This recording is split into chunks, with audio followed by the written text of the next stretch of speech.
According to Mark, a Swedish expert, water stress occurs when water availability is between 1000 and 1600 cubic meter per person per year.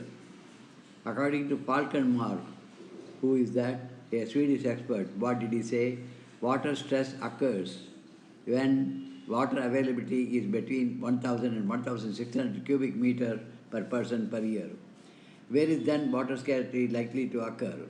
As we have read in the hydrological cycle, fresh water can be obtained directly from precipitation, surface runoff, and groundwater.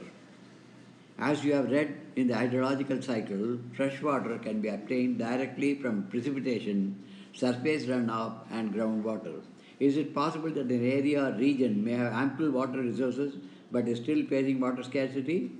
Many of our cities are such examples. Thus, water scarcity may be an outcome of large and growing population. Water scarcity may be an outcome of large and growing population and consequent greater demands for water and unequal access to it.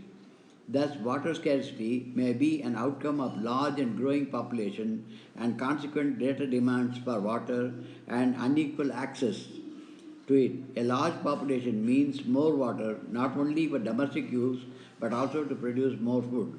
Hence, to facilitate higher food grain production, water resources are being overexploited to expand irrigated areas and dry season agriculture. You may have seen in many television advertisements that most farmers have their own wells and tube wells in their farms for irrigation to increase their produce. But have you ever wondered what this could result in? That it may lead to falling groundwater levels, adversely affecting water availability and food security of the people. Post-independent India witnessed intensive industrialization. Post-independent India witnessed intensive industrialization and urbanization, creating vast opportunities for us. Today, large industrial houses are as commonplace as industrial units of many MNCs, they multinational corporations. The ever-increasing number of industries had made matters worse by exerting pressure on existing freshwater resources. The ever-increasing number of industries has made matters worse by exerting pressure on existing freshwater resources. Industries, apart from being heavy users of water, also require water power to run them. Much of this energy comes from hydroelectric power. Today in India, hydraulic power contributes approximately 22% of the total electricity produced.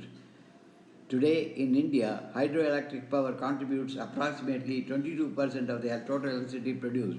Moreover, multiplying urban centers with large and dense population and urban lifestyles have not only added to water and energy requirements, but have further aggravated the problem. If you look into the housing societies and colonies in the cities, you would find that most of these have their own groundwater pumping devices to meet their water needs. Not surprisingly, we find that fragile water resources are being overexploited and have caused their depletion in several of these cities. So far, we have focused on quantitative aspects of water scarcity. Now, let us consider another situation where water is sufficiently available to meet the needs of the people, but the area still suffers from water scarcity. This scarcity may be due to bad quality of water. This scarcity may be due to bad quality of water. Lately, there has been a growing concern that even if there is ample water to meet the needs of the people, much of it may be polluted by domestic and industrial waste, chemicals, pesticides and fertilizers used in agriculture, thus making it hazardous for human use. Why water is made as hazardous for human use?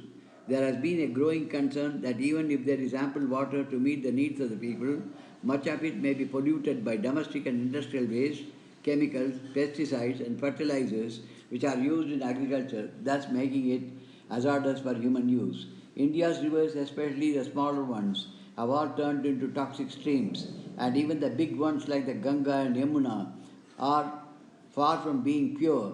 They assault and on India's rivers from population growth, agricultural modernization, urbanization and industrialization is enormous and growing by the day. This entire life stands threatened.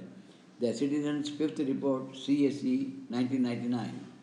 India's rivers, especially the smaller ones, have all turned into toxic streams, and even the big ones like the Ganga and Yamuna are far from being pure. The assault on India's rivers, why?